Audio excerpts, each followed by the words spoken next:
വാർത്തകൾ നോക്കാം വിശദമായി. മുതിർന്ന IAS ഉദ്യോഗസ്ഥൻ ബി അശോകിനെതിരെ സർക്കാരിന്റെ പ്രതികാര നടപടി. കൃഷി വകുപ്പ് പ്രിൻസിപ്പൽ സെക്രട്ടറി സ്ഥാനത്ത് നിന്ന് ബി അശോകിനെ മാറ്റി. തുടർച്ചയായ സ്ഥലം മാറ്റങ്ങൾക്കെതിരെ ബി അശോക് ട്രിബ്യൂണലിനെ സമീപിച്ചതിന് പിന്നാലെയാണ് കൃഷി വകുപ്പിൽ നിന്നും അദ്ദേഹത്തെ മാറ്റിയത്. യുവജന സൈനിക ക്ഷേമ വകുപ്പുകളിൽ പ്രിൻസിപ്പൽ സെക്രട്ടറിയായിട്ടാണ് മാറ്റിയിരിക്കുന്നത്.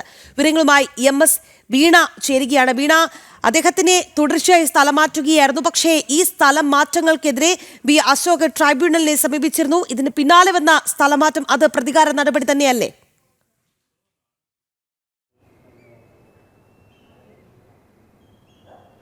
തീർച്ചയായും രാഖി, ഇതൊരു പ്രതികാര നടപടി എന്ന് നമുക്ക് പറയേണ്ടി വരും. കാരണം ബി അശോക് കുമാറിനെ പോലുള്ള സത്യസന്ധരായ ഉദ്യോഗസ്ഥരെ സർക്കാരിന്റെ പരിധിയിലേക്ക് കൊണ്ടുവരാൻ സാധിക്കാത്ത ഒരു സാഹചര്യം ഉണ്ടെന്നാണ് നമുക്ക് ഇടത് അനുകൂലികളിൽ നിന്നൊക്കെ ലഭിക്കുന്ന വിവരം. കാര്യം ചട്ടങ്ങൾ ലംഘിച്ചുകൊണ്ടുള്ള പല നിയമനങ്ങളും സർക്കാരുകൾ നടത്തുന്നുണ്ട്. നമുക്കറിയാം ഇതുമായി ബന്ധപ്പെട്ട് അജിത് കുമാറിന്റെ വിഷയത്തിലടക്കം സർക്കാർ സ്വീകരിച്ച നിലപാടുകളൊക്കെ ആ കാര്യത്തിലൊക്കെ കൃത്യമായി നിയമ നടപടിയുമായി മുന്നോട്ട് പോയ ഉദ്യോഗസ്ഥൻ കൂടിയാണ് ബി അശോക് കുമാർ. ഇതുമായി ബന്ധപ്പെട്ട് ഇത്തരത്തിലുള്ള ചട്ടവിരുദ്ധമായിട്ടുള്ള അതായത് കേഡർ നിയമനങ്ങൾ പോലും അട്ടിമറിച്ചുകൊണ്ട് സ്വാർത്ഥ താല്പര്യങ്ങൾക്ക് വേണ്ടി ഉദ്യോഗസ്ഥ പ്രീണനം നടത്തുന്ന സർക്കാരിന്റെ ഇത്തരം നടപടികൾക്കെതിരെ കേന്ദ്ര അഡ്മിനിസ്ട്രേറ്റീവ് ട്രൈബ്യൂണലിനെ സമീപിക്കുകയും അതുമായി ബന്ധപ്പെട്ട് സർക്കാരിനെതിരെ അതുമായി ബന്ധപ്പെട്ട് നടപടികൾക്ക് വഴിവെക്കുകയും ചെയ്തൊരു ഉദ്യോഗസ്ഥൻ കൂടിയാണ്. അതിന് പിന്നാലെയാണ് അത്തരത്തിലുള്ള അനുകൂല നടപടി, ആ കാര്യങ്ങളിലൊക്കെ അനുകൂല വിധി നേടിയതിനു ശേഷമാണ് അദ്ദേഹത്തെ ഒതുക്കി തീർക്കുവാനുള്ള ഒരു ശ്രമം സർക്കാരിന്റെ ഭാഗത്തുനിന്നുണ്ടാകുന്നത്. ഇതുമായി ബന്ധപ്പെട്ടാണ് ഇപ്പോൾ ഒരു പ്രതികാര നടപടി സർക്കാരിന്റെ ഭാഗത്തുനിന്ന് ഉണ്ടായിരിക്കുന്നത് എന്നുള്ളതാണ്. നിലവിൽ അദ്ദേഹം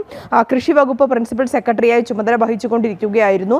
ഇപ്പോൾ അദ്ദേഹത്തെ യുവജന അതുപോലെ തന്നെ മറ്റു വകുപ്പുകളിലേക്ക്, സൈനിക ക്ഷേമ വകുപ്പുകളിലേക്ക് പ്രിൻസിപ്പൽ സെക്രട്ടറി എന്നൊരു സ്ഥാനത്തേക്ക് ചുരുക്കിക്കൊണ്ട് അദ്ദേഹത്തെ ഒതുക്കി തീർക്കുവാനുള്ള നീക്കമാണ് നടത്തുന്നത്. ഇതുമായി ബന്ധപ്പെട്ട് അദ്ദേഹം അതായത് തുടർച്ചയായി കഴിഞ്ഞ വർഷവും അതിൻ്റെ മുന്നുള്ള വർഷങ്ങളിലും കഴിഞ്ഞ 3 വർഷങ്ങളെ അദ്ദേഹത്തിനെ പല വകുപ്പുകളിലേക്കും, അതായത് സുപ്രധാന വകുപ്പുകളിലല്ലാതെ വകുപ്പുകളിലേക്ക് അദ്ദേഹത്തെ മാറ്റി ഒതുക്കി തീർക്കുവാനുള്ള നീക്കമാണ് സർക്കാർ നടത്തുന്നത്. സർക്കാരിൻ്റെ പല ഉദ്യോഗസ്ഥ പ്രീണനത്തിനെതിരെയും കേന്ദ്ര അഡ്മിനിസ്ട്രേറ്റീവ് ട്രൈബ്യൂണലിന് പരാതി നൽകി നിയമ പോരാട്ടം നടത്തിയ ഒരു ഉദ്യോഗസ്ഥനെ ഒതുക്കി തീർക്കുവാനുള്ള ശ്രമത്തിൻ്റെ ഭാഗമായി തന്നെയാണ് ഇപ്പോൾ ഒരു പ്രതികാര നടപടി ഉണ്ടായിരിക്കുന്ന രാഖി. ഇത്തരത്തിലൊരു തിരഞ്ഞെടുപ്പൊക്കെ അടുത്തിരിക്കുന്ന സാഹചര്യത്തിൽ സർക്കാർ ഇത്തരത്തിലുള്ളൊരു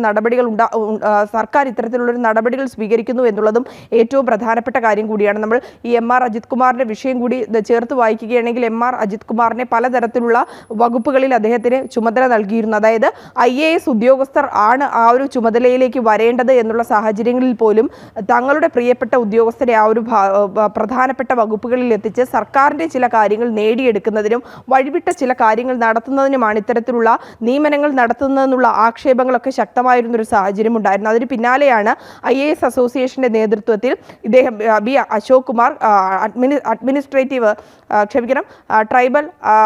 ട്രൈബ്യൂണലിനെ സമീപിക്കുകയും തുടർന്ന് അതുമായി ബന്ധപ്പെട്ട് അനുകൂല വിധി ലഭിക്കുകയും ചെയ്തു. അതിന് പിന്നാലെയാണ് അദ്ദേഹത്തെ ഇപ്പോൾ സ്ഥലം മാറ്റിക്കൊണ്ട് അല്ലെങ്കിൽ സുപ്രധാന വകുപ്പുകളിൽ നിന്ന് ഒഴിവാക്കിക്കൊണ്ട് അദ്ദേഹത്തെ ഒതുക്കി തീർക്കുവാനുള്ളൊരു നടപടി സർക്കാർ സ്വീകരിച്ചിരിക്കുന്നത്. രാഖി, വീണ സൂചിപ്പിച്ചതുപോലെ ബി അശോക് എന്ന് പറയുമ്പോൾ അദ്ദേഹം ഒരു മുതിർന്ന IAS ഉദ്യോഗസ്ഥനാണ്. ഇതാദ്യമായിട്ടല്ല അദ്ദേഹത്തെ സ്ഥാനത്ത് നിന്ന് നീക്കുന്നത്, സ്ഥലം മാറ്റം ഉണ്ടാകുന്നത്. എന്തായാലും ഇത്തവണ സർക്കാരിന്റെ പ്രതികാര നടപടി എന്നുള്ളത് തന്നെയാണ് ബോധ്യമാകുന്നത്. കാരണം കൃഷി വകുപ്പ് പ്രിൻസിപ്പൽ സെക്രട്ടറി സ്ഥാനത്ത് നിന്ന് അദ്ദേഹത്തെ മാറ്റുമ്പോൾ ഇത് തുടർച്ചയായി സ്ഥലം മാറ്റങ്ങൾക്കെതിരെ ബി അശോക് ട്രൈബ്യൂണലിനെ സമീപിച്ചതിന് പിന്നാലെ ഉണ്ടാകുന്ന നടപടിയാണ് എന്നുള്ളത് കൂടി ചേർത്ത് വായിക്കേണ്ടതാണ്.